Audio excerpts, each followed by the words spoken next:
So, in the heart of your reading, you have temperance, right? So, temperance talks about balance, harmony, divine timing, of course, right? The whole patience thing, but it's also making the impossible possible.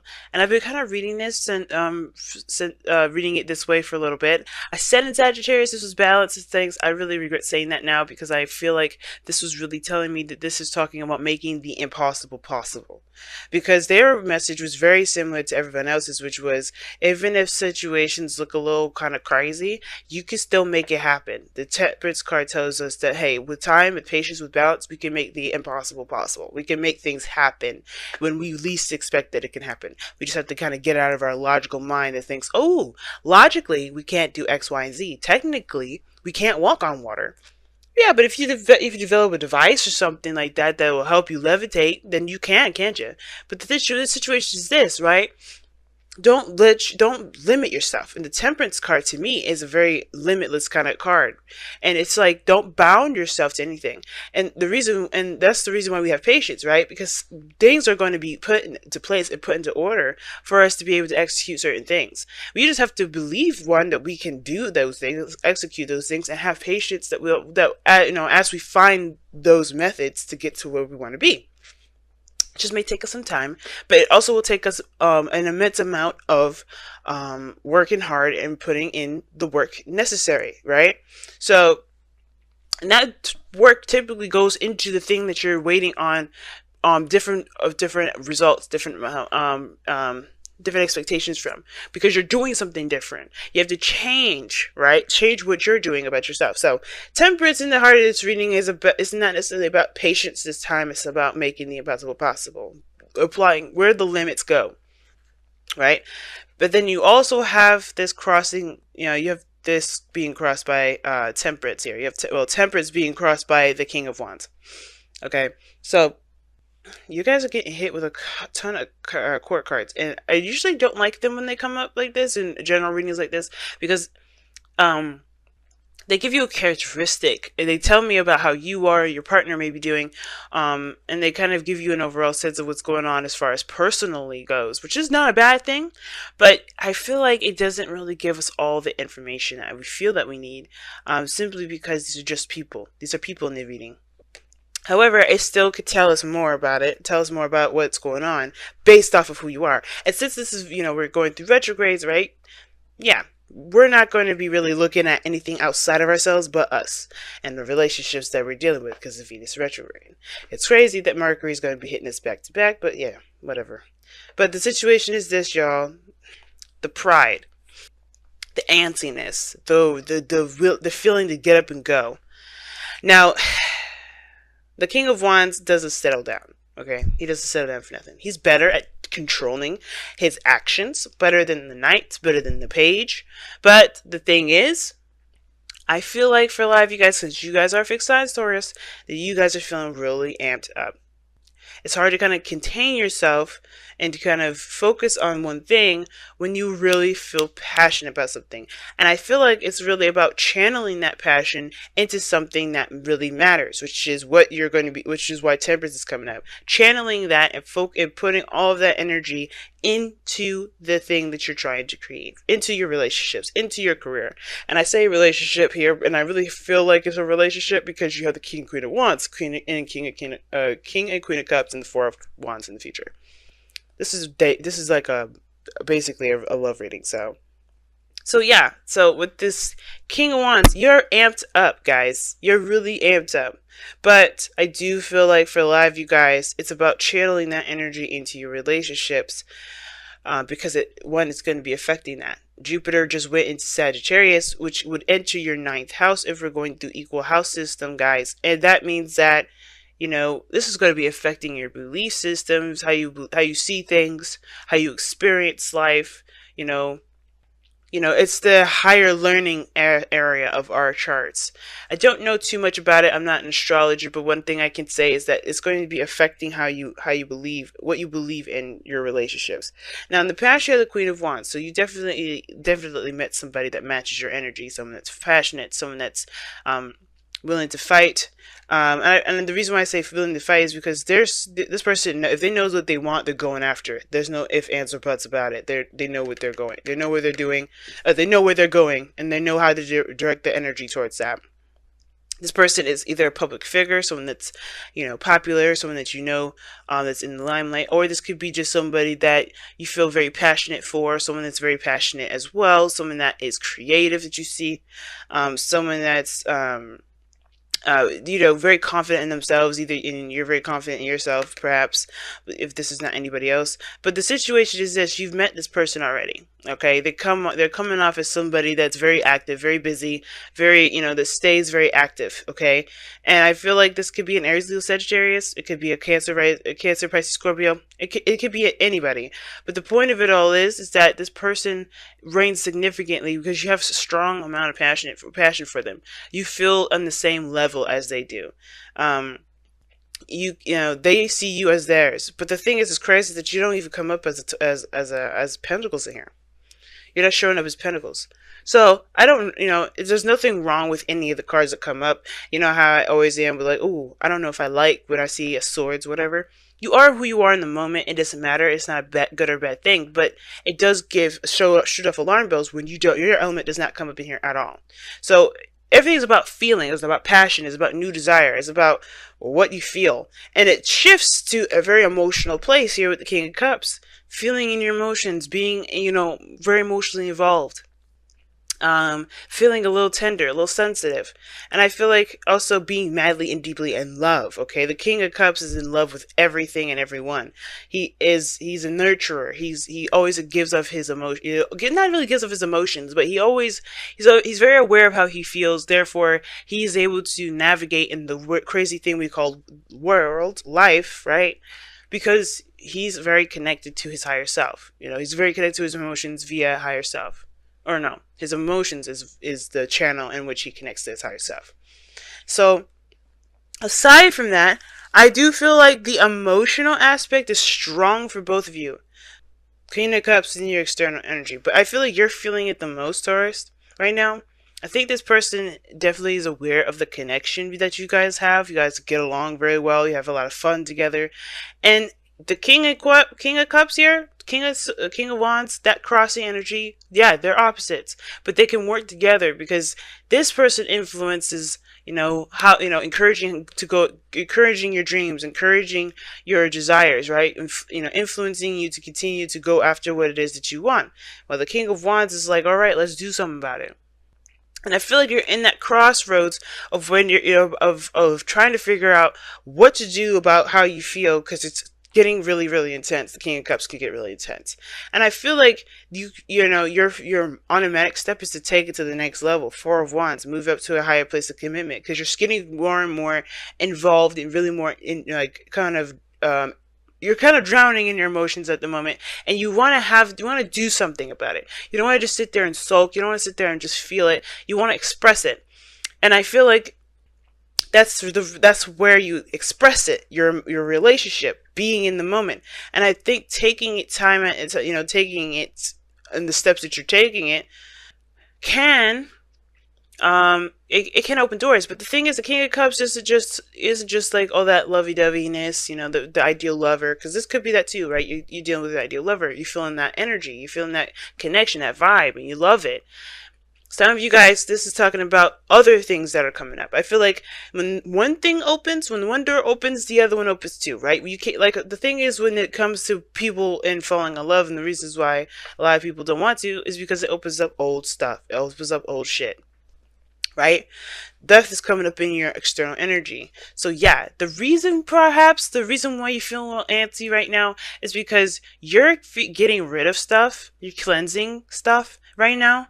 And it's hard because, yeah, in that main area, you are in love at this moment.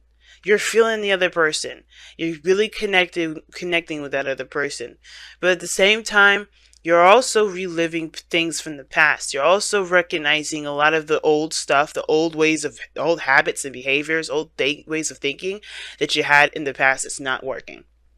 So that's definitely screaming to me that Ten of Swords Lovers combination that we saw earlier, y'all. So whatever you're doing right now, It's good because you're releasing the old shit so you can have the new. That's why you're defensive. That's why you blocking stuff off. Because right now you're not really into love right like that. You're not really wanting to settle down because you don't got no pentacles in here. You're not looking to try to commit yourself to anything because of this. You're cleansing right now. Honestly, it's good that you guys don't do that, right? And if you did, it's not a bad thing. But the good thing about not necessarily saying let's do this right now is because you're still in a Venus retrograde. You don't want to start a partnership during a Venus retrograde because if you do that, this is all about you looking at how your dynamic is in relationships. You think you focus on the outside too much. Everything's going to kind of force you to look back inward, right? Especially come around next Venus retrograde, right? Usually things don't usually last through a Venus retrograde anyway when it starts, let alone last till the next Venus retrograde, okay? So it's good that you guys are not starting anything, actually. You're more of examining and feeling and taking action in regards to yourself. Because right now, you still have a lot of things that you got to release. You got a whole week. You got till Friday, right? Well, you got your entire life. There's no time limit. That's like a saying here with temperance. Nothing is limited. So you have this death energy you're going through, but you're going through it while you're taken in love. But this person is opening you up and allowing you to see the things that you not only have suppressed in your own self, but also you are capable of doing, which is loving someone or being open to love like this. Feeling so intensely for someone. Now the future is the Four of Wands because I do feel like you do take this to the next level. You do move into a higher place of commitment in some degree, but you're not necessarily going to stabilize that mess like a Pentacles would. You were stabilizing this as, okay, let's see how far we can go. Let's see what steps we can reach up to this, right? Because you don't stop at the Four of Wands. You don't stop. You continue to expand. But you celebrate that. You're in the moment and you're feeling good about it. And that's good too. Now, what you guys want to do is feel good about the connection. You guys want to feel proud about the actions that you take. You want to recognize that that the relationships that you get yourself involved in are beneficial to you. And how you do that is by focusing on what your heart has been holding in for so long. Releasing the old stuff. Cleansing the air. And I feel like as well as that, there's no right or wrong answer. There's no right or wrong way. So guys, when you ask the question, with tarot readers, is this relationship going to work? Well, that depends. How are you feeling about it? Because it doesn't matter, right? Right? It doesn't matter if it's going to work out. It doesn't matter if it's not. Because it could change tomorrow if you guys have an argument if you find that your partner is unfaithful. It could change tomorrow if you find out that they want to get married immediately, right? Anything can happen. So it doesn't matter if it will or not. It's about how you feel about it moment to moment. It's how you feel about it every day for the past however days you've been dating. Now, in your outcome, you have the Queen of Cups. I love it. You have the whole shebang bang up here. And now, this person is your ideal lover, or you feel like this person is connected with you. The outcome is showing the Queen of Cups. So that's what kind of gave me the impression that the person may not be on the same level at the moment right now, because your shit is more internal. Your shit is you're not expressing a lot of your stuff right now. You're feeling all of the other gunk that you have behind that love. You're like, shit, oh my god, all these insecurities, all these things I haven't felt in so long. Cancer North Node was going to do that to you. But the thing is that you're going through all of this mess, cleansing your air, cleansing your area, temperance, right? Focusing on yourself, moderation, all things, making the impossible possible. Like, whatever you guys have dismissed about relationships, that's kind of being under question right now, right? Because it's like, okay, I put these walls up, but that doesn't mean that I have to keep them there. And if I find out who I truly am underneath the walls, behind the walls that I put up. You kind of making sure that the walls are leveled.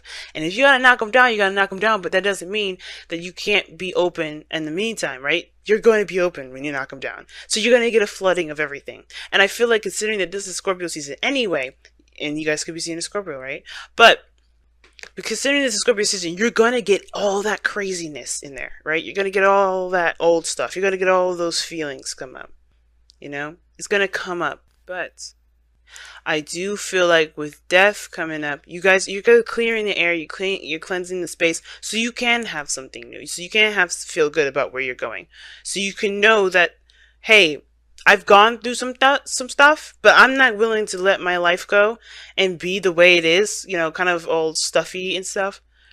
I'm not gonna do that because I know who I am now after everything I've gone through. I've changed such a great deal. And I feel like with this Queen of Cups in your outcome, I feel like that person will definitely match your energy too. Alright? She'll match it. Or he will match it, okay? Remember when kings and queens come up in tarot reads, y'all, for me anyway, they do not, they're not gender or sex specific, okay?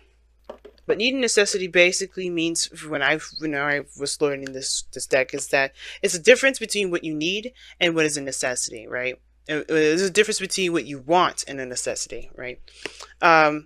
It's stating the boundary, stating things that you definitely require, like good communication, balance. It's a good thing to have a checkbox as to what you need to kind of gauge whether or not this is something that's a go or a no go. Okay.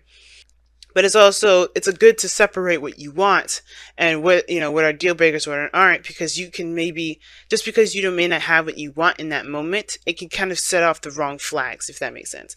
But let me go ahead and take a look at what they say. See, need and necessity. Night and day exists within the same, within the very same moment. Creation and destruction wear the same mask. You only see one of the other because you are not seeing the whole. You may see what you may see as painful, another may believe to be good. All is based upon perception. In nature, all occurs according to need and necessity, not wrong or right. Ask yourself, is there a genuine need to act? Is change necessary for your continued well-being and happiness? If the answer is yes, then act. If the answer is no, then do not. Damn. Always be deep with the messages, y'all. But you get what they're saying, right? It's that, don't blur the lines between, there's no such thing as a black and white world. As much as it would be easier to have a life like that, you're going to come up short because you're going to realize that there's no limitations that limit everything to black and white. There's always going to be different shades of gray. There's always going to be different shades of everything. So you can't always give a straight answer. You can't always give a straight, okay, well, if this happens, then this happens. Nothing's going to be blankets, easy to figure out like that. Not unless it's a math problem or it's business, and you can kind of be like strict like that. But the point of it all is everything has its purposes. Everything has its appearances. But how you utilize them is what's more important than what it really is. You get what I'm saying? So let's say that something bad happens. That thing could very well be, the worst thing in the world. But if you look at how badly it was, then you're missing the point. You're missing the message. You're missing the lesson. It's hard to look at the lesson instead of the pain. But once you do that, you set yourself free because you relieve yourself of the attachments of that pain. Because the pain part, you don't live by your pain. You live by experience. And if you remember that this is, Jupiter going to Sag, you look back at all the experiences that you've gone through, all the things that you've gone through regarding your relationships. I do feel like you'll recognize what you've gone through. It won't be so black and white. Decisions like falling in love with someone won't be so black and white because you know the ins and outs of a situation based off of who you are, right? You know what you need, you know what you want, you know what everything is, is in place for you. When it comes to need and necessity, guys, what it's trying to say is, nothing is black and white, nothing is simple, nothing is going to be, nothing's going to be simple as in just seeing a situation and then just kind of going with a universal truth or an automatic fixer. You have to see the thing from the whole perspective. You have to see everything from the entire perspective, and that is what's going to help you be able to branch off and move forward. Now you guys have time to go. Now I know what y'all thinking. Don't freak out. There's no breakup here. But this is very similar to death, though. It's very similar to death, in my opinion. Because you're leaving behind something. or part of you, or part of the way you thought, believed, felt. You're leaving that behind to begin something new, right? And I feel like when time to go comes up, yeah, it's about leaving behind a place of you, a part of you that has been familiar, that's gotten you through the worst of the worst, and putting that behind you, obviously, right? But you have a new world, a new life ahead. You have a new life going forward, right? And that's the thing with need and necessity, right? Noticing that your situation is in black and white helps you to accept what you need to walk away from, right? It helps you create new boundaries. It helps you create new feelings, a new sense of self. But you have to leave the old behind, and you guys are doing that. I don't, time to go. I feel like you guys are doing that with Death in Your External and King of Cups. You're kind of private about how you're feeling right now, but because you're going through some deep stuff, if you need that help, feel free to talk about it with the person that you're seeing, or talk about it with your friends, talk about it with people that you trust, right? But if again, if you feel more comfortable keeping it to yourself, you're good. But the thing is that I do feel you guys are going through a period of transition right now, because you're noticing that these walls are keeping you from the very thing that you feel you deserve the most, which is love. You want to feel proud about your relationships, and the only way you do that is by relieving this old stuff that's keeping you from being able to feel proud about anything. Period.